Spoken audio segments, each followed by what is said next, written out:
سیاستدان ہیں جو کئی حکومتی مخالف تحریکوں کا حصہ بھی رہے ہیں.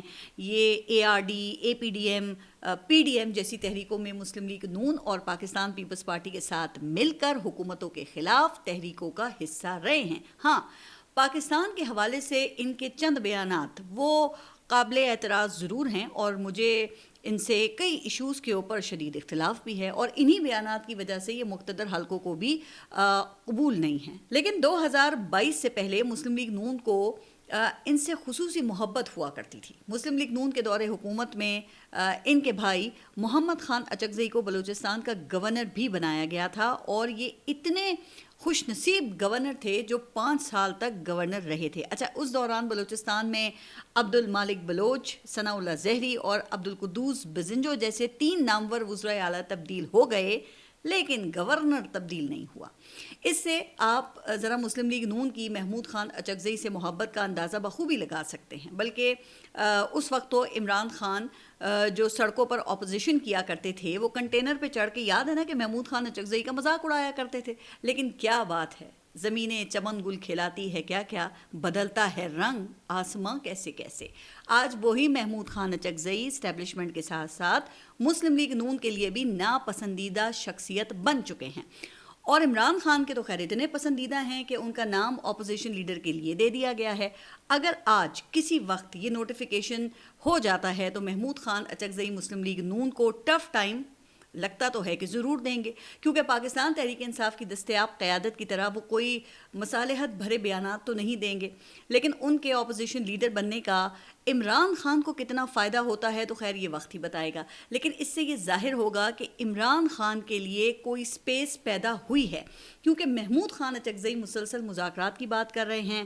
اور آپ نے دیکھا کہ پاکستان تحریک انصاف کی جو سیکنڈ ٹیئر لیڈرشپ ہے اس نے مذاکرات کی باتیں شروع کر دی ہیں. اب بیرسٹر گوہر کے بعد علی محمد خان نے بھی یہی بات کی ہے. لیکن دوسری طرف علیمہ خان، سلمان اکرم راجہ جیسا اینٹی مذاکراتی گروپ بھی اپنی جگہ پہ موجود ہے، جو پاکستان تحریک انصاف کے سوشل میڈیا اور بیرون ملک یوٹیوبرز کی رائے کے مطابق صرف سڑکوں پر نکلنے کو ہی حل سمجھتے ہیں، یا سمجھتے ہیں کہ سڑکوں پر نکلنا ہی حل ہے، جو میرے نزدیک اس وقت ایک دانشمندانہ فیصلہ نہیں ہے، اور اس سے ابھی تک کچھ حاصل بھی نہیں ہوا نا. خیر آگے بڑھتے ہیں. اچھا، عطا تارڑ نے ریسنٹلی ایک پوڈ کاسٹ میں ونڈر بوائے کی خبروں کو ہالی ووڈ کی مارول کامکس سیریز کی فلموں سے تشبیہ دی ہے، لیکن ساتھ ہی انہوں نے یہ بھی کہہ دیا کہ یہ خبریں فلاپ ہو گئی ہیں.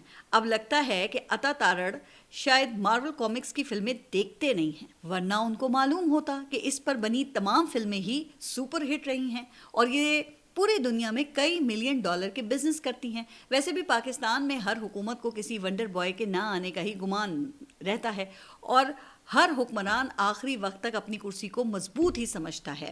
ایوب خان، ذوالفقار علی بھٹو، جنرل ضیاء الحق، بے نظیر بھٹو، میاں محمد نواز شریف، جنرل پرویز مشرف، آصف علی زرداری اور عمران خان، سب کو آخری وقت تک اپنی کرسی کے مضبوط ہونے کا ہی گمان تھا نا. تو عطا تارڑ کے لیے اطلاع یہ ہے کہ ہو سکتا ہے کہ ونڈر بوائے کوئی اور نہیں، آپ کے شہباز شریف ہی ہوں. ویسے مجھے خود بھی ان خبروں پر یقین نہیں ہے، اور میں اپنے ولاگز میں ان خبروں کا پوسٹ مارٹم کر چکی ہوں، لیکن میرا مشورہ یہ ہے کہ مارول کی فلموں کو فلاپ سمجھنے کی غلطی مت کیجیے گا. اچھا، عطا تارڑ نے وزیر اعلیٰ جو خیبر پختونخوا ہیں سہیل آفریدی، ان کو 4 شعبوں میں پرفارمنس کا مقابلہ کرنے کا چیلنج بھی دے دیا. تو عطا تارڑ کا کہنا ہے کہ سہیل آفریدی 2029 سے پہلے ہیلتھ، ایجوکیشن، انفراسٹرکچر اور لا اینڈ آرڈر پر ہم سے پرفارمنس کا مقابلہ کر لیں. اب یہ تو بہت ہی اچھا چیلنج ہے، اور میرے خیال سے کسی صوبائی حکومت کے درمیان جو اصل مقابلہ ہے وہ پرفارمنس کا ہی ہونا چاہیے. جس طرح آپ نے آج دیکھا نا کہ بلاول بھٹو نے کئی گھنٹے سندھ میں صحت سے متعلق اپنی صوبائی حکومت کی کارکردگی پر روشنی ڈال کر سب اچھا دکھایا، اور اچھی بات ہے. ہم امید کرتے ہیں کہ وہاں پر آنے والے مریض بھی اس سے مستفید ہو سکیں گے. آخر گھر گھر سے بھٹو زندہ نکلے گا تو پاکستان پیپلز پارٹی کو ووٹ ڈالے گا نا. خیر، عطا تارڑ نے 2029 تک کی بات کر کے سہیل آفریدی سمیت اب تمام جو حکومت کے ناقدین ہیں ان کو تو یہ پیغام دے دیا ہے کہ 2029 تک تو یہی کمپنی چلے گی، اور موجودہ ونڈر بوائے وہ کہیں نہیں جا رہے.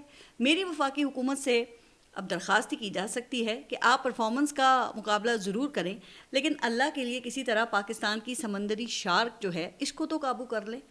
آپ جس کارکردگی کا یہ ڈھول پیٹتے پھرتے ہیں نا، آپ کی وہ ساری کارکردگی یہ شارک مچھلی بہا کر لے جاتی ہے. اور پاکستان میں انٹرنیٹ کی بندش سے آئی ٹی سیکٹر، فری لینسرز اور انٹرنیٹ سے منسلک معیشت کو اربوں روپے کا نقصان ہو جاتا ہے.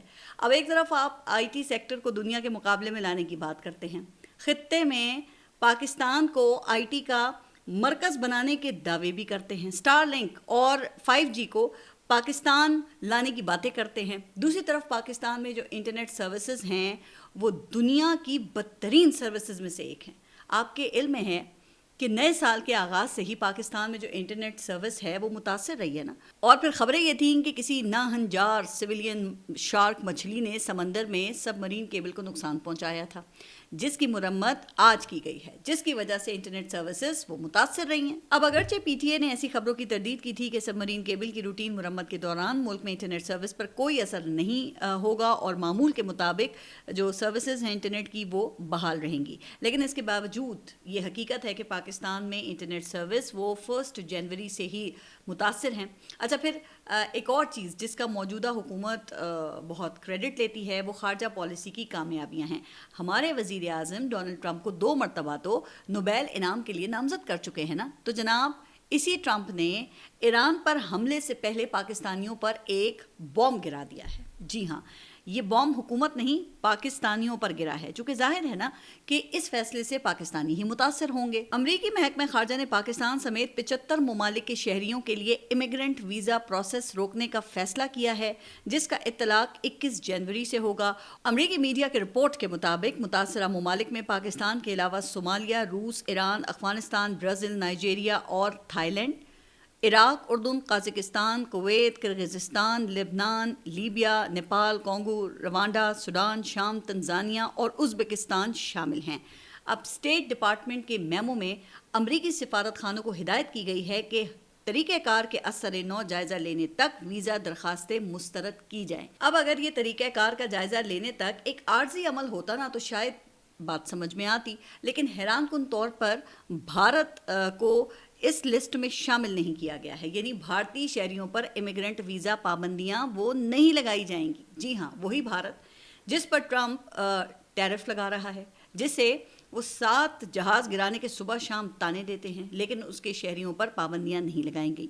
جبکہ ہم پوری دنیا میں دفاعی معاہدوں اور خارجہ پالیسی کی کامیابیوں کا کریڈٹ لیتے پھرتے ہیں. اچھا، آپ صرف امریکہ نہیں، پاکستانیوں کو ایسے مسائل تو آپ کو پتہ ہے کہ سعودی عرب اور یو اے ای میں بھی فیس تو کرنا پڑتے ہیں. یو اے ای نے تو خیر پاکستانیوں کو ویزا دینا عملاً وہ ناممکن ہی بنا دیا ہے، اور پھر ان ممالک میں پاکستانیوں کے ساتھ جو تضحیک آمیز سلوک ہوتا ہے وہ بھی سب کے سامنے ہی ہے.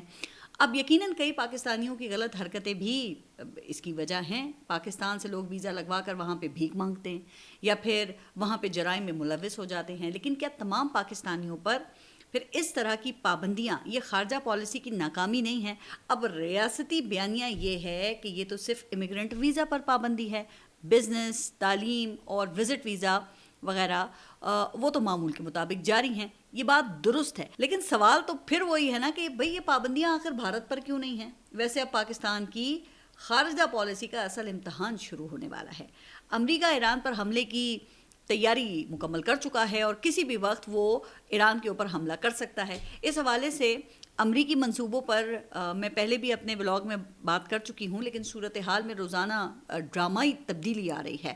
اب تازہ ترین خبر یہ ہے کہ ایران سے امریکی اور یورپی باشندوں کا انخلاء تیزی سے جاری ہے اور ایران کے آس پاس کے ممالک کی فضائی حدود کی بندش کے نوٹم جاری کیے جا رہے ہیں. ڈونلڈ ٹرمپ ایران کی قیادت کے خلاف اپنی زبان کو سخت کر رہے ہیں اور ایرانی مظاہرین سے مظاہرے جاری رکھنے اور اپنے ہی اداروں پر حملے کرنے کی اپیلیں کر رہے ہیں. وہ ہیلپ از کمنگ کی بات بھی کر چکے ہیں اور یہ واضح ہے کہ اب ان کا مقصد ہر صورت ایران میں رجیم کا خاتمہ ہے. لیکن اگر رجیم تبدیل ہو بھی گئی تو کیا گارنٹی ہے کہ ایران میں عراق اور افغانستان کی طرح خانہ جنگی شروع نہیں ہو جائے گی یا وہ اس کا شکار نہیں ہوگا؟ اور کیا پھر مشرق وسطیٰ وہ محفوظ ہو جائے گا؟ تو یہ وہ سوالات ہیں جن کے جوابات تلاش کیے جا رہے ہیں، لیکن ٹرمپ تو پھر ٹرمپ ہیں، انہوں نے اگر فیصلہ کر لیا ہے تو ایران پر حملہ کسی بھی وقت کر دیا جائے گا، اور یہ پاکستان کی خارجہ پالیسی کا پھر اصل امتحان ہوگا۔ اچھا، اب ایک اور خبر ہے کہ حکومت نے نئے کرنسی نوٹ چھاپنے کا فیصلہ کیا ہے، جس کی وفاقی کابینہ نے منظوری بھی دے دی ہے، اور کرنسی نوٹوں کے نئے ڈیزائن پر غور و غوص کے لیے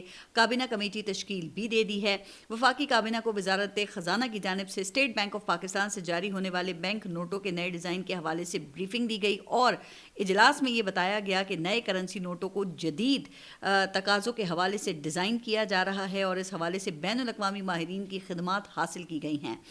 100، 500، 1000 اور 5000 روپے کے نئے ڈیزائن کے بینک نوٹ متعارف کروائے جائیں گے۔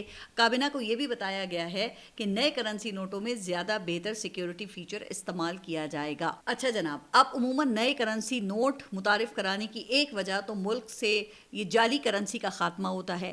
ایک تو پرانے نوٹ بیکار ہو جاتے ہیں، دوسرا پھر نئے نوٹ میں جدید فیچرز ہونے کی وجہ سے ان کی جو نقل ہے وہ تیار کرنا مشکل ہوتا ہے۔ دوسرا ایک مقصد یہ ہوتا ہے کہ ملک کا کالا دھن اور جو چھپا ہوا کیش ہے وہ بینکنگ چینلز میں واپس آ جاتا ہے، چونکہ ظاہر ہے کہ پرانے نوٹ وہ استعمال کے قابل تو نہیں ہوتے، اور اس مقصد کے لیے بینکوں سے نوٹ تبدیل کرانے کے لیے پھر چند ماہ کا ٹائم بھی دیا جاتا ہے۔ لیکن کیا سوال تو ہے کہ اس سے عام آدمی کی زندگی پہ کوئی اثر پڑے گا؟ ویسے کیا کرنسی نوٹ بدلنے سے ملک اور اس کے عوام کی قسمت بدل جائے گی؟ پہلے بھی جن کے مزے لگے ہیں وہ تو لگے رہیں گے، اور غریب کے پاس تو یہاں ویسے ہی پیسہ نہیں ہے۔ اب آخری مرتبہ 2005 میں اسٹیٹ بینک کی طرف سے پرانی کرنسی کو تبدیل کر کے نئی کرنسی متعارف کروائی گئی تھی، جس میں پہلی مرتبہ 20 اور 5000 روپے کے نوٹ وہ لائے گئے تھے۔ یہ وہی کرنسی ہے جو ہم آج کل استعمال کرتے ہیں، لیکن اس کے استعمال سے شاید کرنسی نوٹ کی کاؤنٹر فٹنگ پر فرق پڑتا ہو، لیکن ملکی معیشت کو اس کا فائدہ نہیں ہوا۔ ویسے 2016 میں نریندر مودی کی حکومت نے ڈی مونیٹائزیشن کرتے ہوئے اچانک 500 اور 1000 کے نوٹ کالعدم قرار دے کر 2000 روپے کا نیا نوٹ متعارف کروایا تھا، اور اگلے دن بینکوں کے باہر ہزاروں افراد کی لائن لگی ہوئی تھی، اور بینکنگ سمیت ملک کا جو پورا معاشی نظام تھا نا ان کا وہ جام ہو گیا تھا۔ اگرچہ مودی اس بات کا کریڈٹ لیتا ہے کہ اس فیصلے سے پھر بہت سا جو چھپا ہوا پیسہ ہے وہ سسٹم میں شامل ہوا، لیکن جو ان کے آزاد ماہرین ہیں وہ کہتے ہیں کہ بھارتی معیشت کو اس فیصلے کا ناقابل تلافی نقصان ہوا تھا۔ تو ہم امید کرتے ہیں کہ اسٹیٹ بینک اور حکومت عوام کو پرانے کرنسی نوٹوں کے بدلے نئے کرنسی نوٹ کے حصول کا باعزت راستہ فراہم کرے گی، انہیں بینکس میں ذلیل ہونے سے بچائے گی، اور نوٹ تبدیلی کے لیے مناسب وقت بھی فراہم کرے گی۔ اور ہاں ایک بات، جس طرح یہ آج کل ہر پوسٹر پہ حکمرانوں کی تصاویر لگانے کا فیشن ہے نا، تو نئے نوٹوں پر صرف پلیز قائد اعظم کی تصویر ہی برقرار رکھیے گا۔ اچھا، اب ایک خبر جو ہے وہ خیبر پختونخوا سے شامل کرتے ہیں، اور خیبر پختونخوا میں سیاسی شخصیات کے نام پر فینسی نمبر پلیٹس متعارف کرانے کا فیصلہ کیا گیا ہے۔ صدر آصف علی زرداری، میاں محمد نواز شریف اور عمران خان سمیت اہم شخصیات کے ناموں پر نمبر پلیٹس کی نیلامی ہوگی۔ ایکسائز اینڈ ٹیکسیشن کے صوبائی وزیر فخر جہاں کے مطابق یونیک چوائس نمبر پلیٹس کی نیلامی 27 جنوری کو نشتر ہال میں ہوگی۔ فینسی نمبر پلیٹس کی بولی کا آغاز 10 لاکھ روپے سے ہوگا۔